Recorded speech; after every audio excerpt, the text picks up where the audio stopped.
Shalom, meus queridos irmãos, a graça e a paz. Pastor Ilmar Satemeri Keller Kaiser, aqui fundador e diretor do Centro de Cultura Bíblica Bereshit. Meu ministério é esse aqui, pequenininho mestre, né? Aqui nós temos o ministério, né? O que vai na frente é evangelista, depois você tem o apóstolo que segura tudo, você tem o profeta, né? E você tem o pastor e tem o mestre. O mestre é o petitinho, cabe a ele organizar, cabe a ele ensinar. Essas são as tarefas do mestre. Eu fui chamado para ser mestre desde 11 anos de idade e tenho desempenhado aqui no Ministério Tabernáculo, que é a igreja que eu pertenço, há 33 anos, essa função, organizando, administrando esses detalhes, sob as ordens do presidente, fazendo tudo que precisa. Fundamos o seminário, que tem 28 anos, ano que vem faz 29, já faremos 30 anos, ensinando e difundindo a cultura bíblica na região. Estamos na zona da Mata Mineira, Sucapixaba, Lajinha, Minas Gerais. Nossos cursos são básico, intermediário e bacharelado. Aqui, as aulas do curso de intermediário. Nós estamos na matéria Administração Eclesiástica 2. Lembrando que a eclesiástica vem de igreja, administração das igrejas, segunda parte. Essa é a aula terceira. Na aula primeira falamos das técnicas das reuniões, na aula segunda sobre atas. E hoje falaremos sobre a constituição de uma igreja, a constituição de uma entidade religiosa, que são os estatutos, regimentos e normas. Toda igreja, evidentemente, tem que ter um estatuto, que é a constituição dela, onde se coloca ali o corpo, né? O Brasil tem sua constituição desde 1988, já teve constituição em 1824, depois teve constituição republicana, teve constituição no tempo do Estado, no tempo de Getúlio Vargas, depois de Getúlio Vargas, e por fim, nós temos a Constituição de 88. A Constituição, o que é? Ela tem as linhas gerais. Tem a linha mestra, é o corpus, né? No latim corpus, é o esqueleto da entidade. É onde vai constar o que é daquela entidade. Como ela foi, inclusive para se registrar como pessoa jurídica, tem que ter o estatuto, né? Sem estatuto não se regula, não se registra entidade nenhuma. E todas as igrejas devem preparar-se para isso. Nós estamos caminhando para o tempo do fim, quando a administração será requerida, né? Hoje nós já temos o curso superior de teologia desde 2004. Brevemente nós só teremos aí pessoas que têm o curso superior de teologia ocupando e dirigindo as igrejas. É o profissionalismo da coisa. Você vai na farmácia hoje, você não acha mais qualquer uma pessoa ali dentro. Tem que ter um farmacêutico responsável por assinar, né? Você vai pegar uma obra de construção, tem que ter um engenheiro. Então já daqui nós estamos caminhando para isso, as igrejas vão ter que ter o responsável por elas. Se o pastor não tiver nenhum curso superior, vai ter que contratar alguém para assinar pela igreja. É o que nós estamos caminhando para isso. É uma profecia que eu estou falando aqui, você observa para você ver. Então tem que ter estatuto, irmãos. Como é que você vai criar uma entidade? Como é que você vai administrar uma coisa que não tem uma lei? Como é que vai? Não tem lei. Então tem que ter estatuto, tem que ter regimento interno, isso é coisa que tem que ter. Então vamos falar aqui com o estatuto básico, quais são as linhas gerais, o que tem que ter no estatuto básico de qualquer denominação. Primeira coisa, o capítulo 1. Tem que ter o nome da denominação, a sede dela, os fins dela e a duração. Essa é a primeira coisa que tem que constar, sine qua non. Tem que ser a qual não tem. Então a igreja, aqui no nosso caso é presbiteriana, mas a Igreja Batista de Osasco, sociedade religiosa, constituída de crentes, com sede em Osasco, foro civil em São Paulo, organizada de acordo com a Constituição. Tem por fim o quê? Prestar culto a Deus em espírito e em verdade, pregar o evangelho, batizar os conversos e menores, e ensinar os fiéis a guardar a doutrina da Bíblia Sagrada, na pureza e na integridade, no crescimento, etc. A igreja funciona por tempo determinado. Então, a primeira coisa que tem que ter no estatuto é o nome, a sede, onde é a sede, e em qual foro vai dirimir as dúvidas, né? Quais os fins daquela entidade e a duração dela. Segunda coisa que tem que ter no estatuto, da administração civil e da representação. Quem vai administrar aquela entidade? Então, aqui no caso aqui do nosso apostila a administração civil da igreja compete ao conselho, que se compõe de pastores e presbíteros. No nosso caso aqui no tabernáculo, a administração do nosso conselho é composto de um pastor-presidente, do vice-presidente, do secretário e do tesoureiro. E os demais membros chamados do conselho fiscal, né?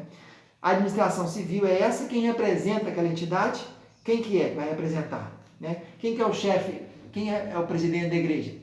Na presbiteriana, o presidente da igreja é o pastor da igreja. Mas o vice-presidente é o chefe do conselho, onde ficam os presbíteros. Né? no nosso ministério, na Batista também cada uma tem sua dependência, eles são ligados num vínculo total. Da Assembleia, terceira coisa que tem que ter no Estatuto, falar sobre a Assembleia. Quem decide as coisas, quem vota, quem não vota, como eu faço para pertencer à Assembleia, quem são os membros da Assembleia, né? Quando a Assembleia se reunirá? Ordinariamente para quê? Para ouvir relatório da igreja, para pronunciar sobre questão orçamentária, para eleger um secretário, para pedir exoneração, para aprovar estatuto, para adquirir, para permitir, para alienar, para vender, para comprar, para conferir dignidade pastor emérito. A reunião ordinária da igreja. A extraordinária, tem a Assembleia Ordinária, que é aquela anual prevista no Estatuto, todo ano a igreja reunirá uma vez ordinariamente. E tem a extraordinária, que pode ser convocada pelo presidente ou por um terço dos membros da igreja. É o que regula geralmente os estatutos. Quarta coisa que tem que ter no estatuto, sobre os bens e dos rendimentos da sua aplicação. O que são os bens da igreja? São ofertas, dízimos, doações, legados, bens imóveis, imóveis, títulos, apólices, juros, quaisquer outras rendas permitidas em lei. Os membros da igreja não respondem pelos bens. Quem responde pelos bens da igreja é o tesoureiro e o pastor presidente. Eles respondem solidariamente, né? Ele responde, porque ele é o tesoureiro, ele administra aquilo ali. E ele vai depositar o dinheiro em conta conjunta. Se é uma entidade civil, se é uma entidade religiosa, tem que ter transparência total, meus queridos. Não existe igreja com segredo, maçonaria, igreja maçônica, que ninguém sabe do relatório. Eu lembro de uma vez uma pessoa, quando eu comecei a trabalhar na tesouraria, eu trabalhei 14 anos aqui na tesouraria do Ministério Tabernáculo, eu que criei e estruturei a tesouraria, e a ordem era essa, que se publicasse os relatórios todo mês no quadro de aviso. Um dos obreiros falou comigo assim: pastor, não vou fazer isso não, porque fica os membros vendo tanto tem dinheiro, fica dando palpite. Isso é completamente equivocado. Todos têm que ter ciência de tudo. Eu dirigi a igreja 2 anos, aqui na região próxima, 14 quilômetros da minha cidade. Todo mês eu tinha reunião administrativa, é uma coisa que tem que ter nas igrejas. Tem que sentar com o conselho da igreja, com a minha diretoria, com os membros, depois da ceia eu fazia isso. E nós ia falar, mostrar o relatório, falar, ó, nosso relatório nós temos 5.000 e tantos reais, e os irmãos acham que, pastor, vamos comprar bancos novos. Muito bem, a ideia. Pastor, vamos reformar a igreja. Pastor, vamos comprar som. Vamos decidir aqui. Era tudo decidido na Assembleia, e nós fizemos uma grande reforma naquela igreja, compramos bancadas novas e deixamos saldo para o pastor seguinte. Então tem que ter transparência, meu querido. Depois eu dirigi uma igreja por 3 meses, quando o pastor teve que se ausentar. Eu era pastor presidente do campo, e para lá fui dirigir 3 meses. Fui chegando e colocando tudo em transparência. Fui abrindo as contas tudo, dando os relatórios, e eu sou favorável. Alguém pergunta se você é favorável que se ponha no quadro de aviso a relação dos dizimistas? Sim, o pastor ele é responsável pelas almas que estão sob a direção dele, está lá em Hebreus. Ele vai dar conta diante de Deus. Então, se o dízimo é uma obrigação do servo de Deus, nós temos que fazer isso publicamente. Colocar a relação do dízimo, se for um valor não, mas a relação de todo mundo está dando dízimo ali. Porque como é que pode um membro não ser dizimista? Como é que pode isso? Se ele vai roubar a Deus, ele não pode ser dizimista, né? Então, os bens e o rendimento da igreja tem que constar no estatuto. Quinta coisa que tem que ter o estatuto: comissão de exame de conta, conselho fiscal. Irmãos, toda igreja tem que ter conselho fiscal. É o executivo sendo vigiado pelo legislativo, que julga os dois. Então é obrigatória a instalação do conselho fiscal, para tomar as contas do tesoureiro, para tomar as contas do presidente. O conselho fiscal tem que ser composto no mínimo 9 pessoas, uma comissão que vai examinar, no mínimo 3 pessoas, né, que vai examinar a conta de tesouraria, conta de administração, relatório do presidente, relatório de tudo. Sexta coisa que tem que ter no estatuto básico: patrimônio em caso de cisma. Se houver uma dissolução, se houver uma contenda, uma divisão, metade da igreja saiu, mais um. Tinha 100 membros na igreja, 51 saiu. Para quem que fica o patrimônio da igreja? Aquele órgão que comprou, o piano que comprou, o carro que comprou. Como é que fica isso? Tem que constar no estatuto. O estatuto do Ministério Tabernáculo, nosso aqui, ele consta o seguinte: no caso de cisma ou dissolução, ou de divisão ou facção, os bens da igreja ficarão com a parte fiel ao ministério. A nossa estrutura aqui é um ministério que domina as igrejas.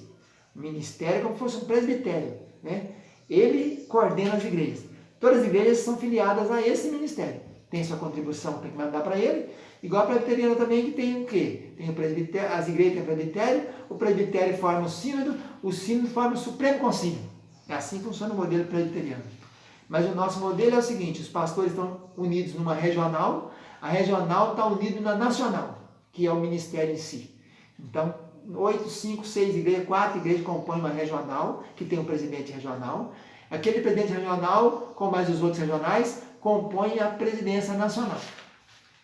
Então tem que ter isso escrito no estatuto. No caso de houver uma divisão ou facção, os bens ficarão com a parte fiel ou com a maioria, ou como for definido. E o estatuto tem que ter um finalmente dele. Esses estatutos são reformados mediante propostas, se são reformáveis ou não, qual o código para reformar, se é maioria simples ou se é maioria qualificada. Vai ter que falar onde é o fórum para dirimir dúvidas dele. Elege-se o fórum da comarca de Laginha, Minas Gerais, para dirimir qualquer dúvida. Então fica ali. E são nulas de pleno direito, qualquer disposição, escrevendo todo em parte, contraria a Constituição do Ministério. Então é o fechamento do estatuto. Então na aula de hoje, nós vimos então como se faz para se constituir uma denominação, uma entidade religiosa, uma igreja, com suas questões básicas. Fica na paz, um abraço, tchau, tchau.